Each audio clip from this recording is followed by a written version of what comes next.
Hello दोस्तों, horror tales channel में आपका स्वागत है। एक उदास दोपहर को वेस्टमिंस्टर के मध्य में अपने फ्लैट पर लौटते हुए मुझे नहीं पता था कि एक अजीब मुठभेड़ जल्द ही मेरे जीवन पर घबराहट की छाया डाल देगी। यह एक सामान्य दिन था, लंदन की हलचल भरी सड़कों पर किसी भी अन्य दिन की तरह। फिर भी जो घटित हुआ वह सामान्य की सीमाओं को तोड़ देगा और मुझे एक ऐसी दुनिया में ले जाएगा जहां दृश्य और अदृश्य के बीच की रेखा धुंधली हो जाएगी। जैसे ही मैं अपने फ्लैट के पास पहुंचा, मेरे विचार दिन के महत्वपूर्ण मामलों में डूब गए। लंदन की हलचल मेरे चारों ओर घूम रही थी, लेकिन मैं अपनी ही दुनिया में खोया हुआ था।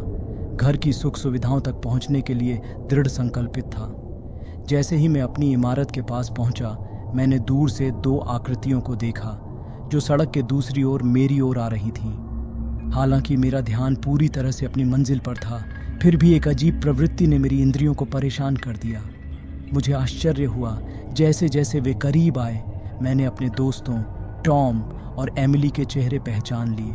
वे जीवंत बातचीत में लगे हुए थे, पूरी तरह से अपनी ही दुनिया में लीन थे।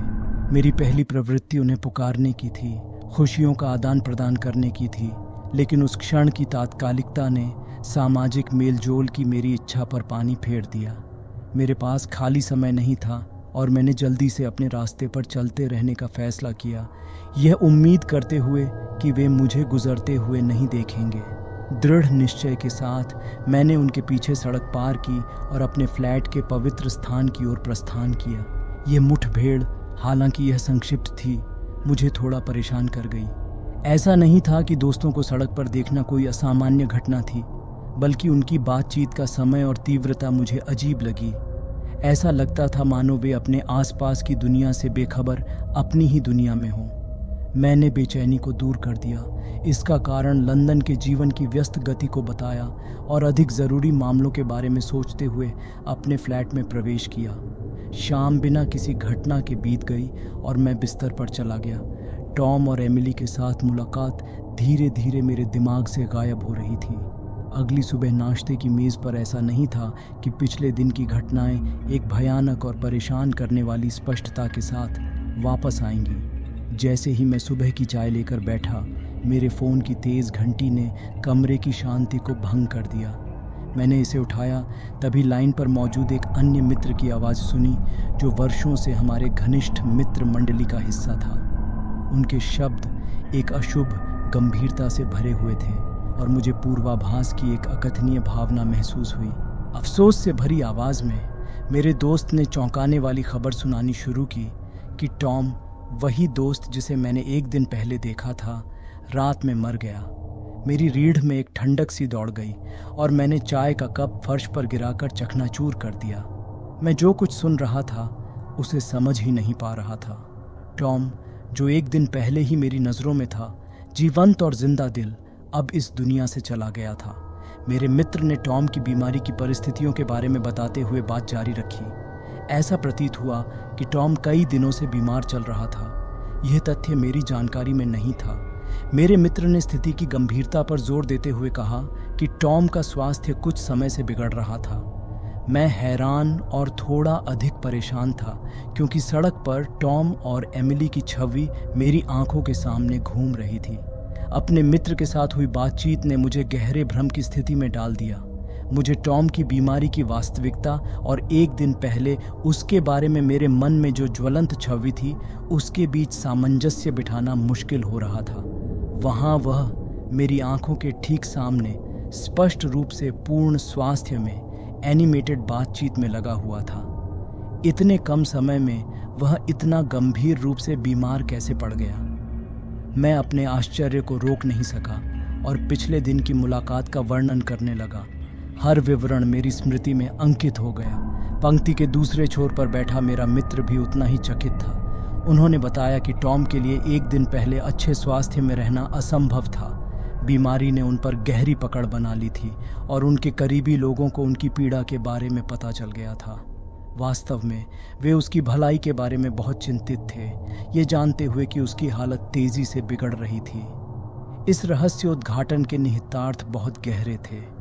ये ऐसा था मानो मुझे एक समानांतर वास्तविकता की झलक मिल गई हो, जहां टॉम की पीड़ा अभी तक प्रकट नहीं हुई थी, और वह पूर्ण स्वास्थ्य का जीवन जी रहा था। इन दो दुनियाओं के बीच विसंगति, एक जिसे मैंने देखा था और एक जिसे दूसरों को पता था, को नज़रअंदाज करना असंभव था। मैंने इस आश्चर्यजनक रहस्योद्घाटन को अपने मित्र के साथ साझा किया, जो कोई स्पष्टीकरण नहीं दे सका। टॉम के स्वास्थ्य और उसके अचानक निधन से जुड़ी भयानक परिस्थितियों ने मुझे उन सवालों से जूझने पर मजबूर कर दिया जिनके कोई स्पष्ट उत्तर नहीं थे। मैं टॉम को स्वस्थ और सजीव कैसे देख सकता था, जबकि वास्तव में वह गंभीर रूप से बीमार था। यह ऐसा था मानो मैंने दृश्य और अदृश्य की सीमा को पार कर लिया हो, एक ऐसी दुनिया की झलक देख रहा हूँ जहाँ समय और वास्तविकता लचीले थे, जहाँ असंभव संभव हो गया था। टॉम के निधन की खबर ने हमारे मित्रों के समूह में स्तब्ध कर दिया, जिससे हमें गहरी क्षति का एहसास हुआ और एक परेशान करने वाला रहस्य सामने आया जिसका कोई स्पष्टीकरण नहीं था। इसके बाद के दिन गंभीर चिंतन से भरे हुए थे और मेरे विचार बार बार वेस्टमिंस्टर की सड़कों पर हुई उस आकस्मिक मुलाकात की ओर लौटते थे। टॉम के निधन की खबर ने हमारे मित्रों के समूह में स्तब्ध कर दिया, जिससे हमें गहरी क्षति का एहसास हुआ और एक परेशान करने वाला रहस्य सामने आया जिसका कोई स्पष्टीकरण नहीं था। इसके बाद के दिन गंभीर चिंतन से भरे हुए थे और मेरे विचार बार बार वेस्टमिंस्टर की सड़कों पर हुई उस आकस्मिक मुलाकात की ओर लौटते थे।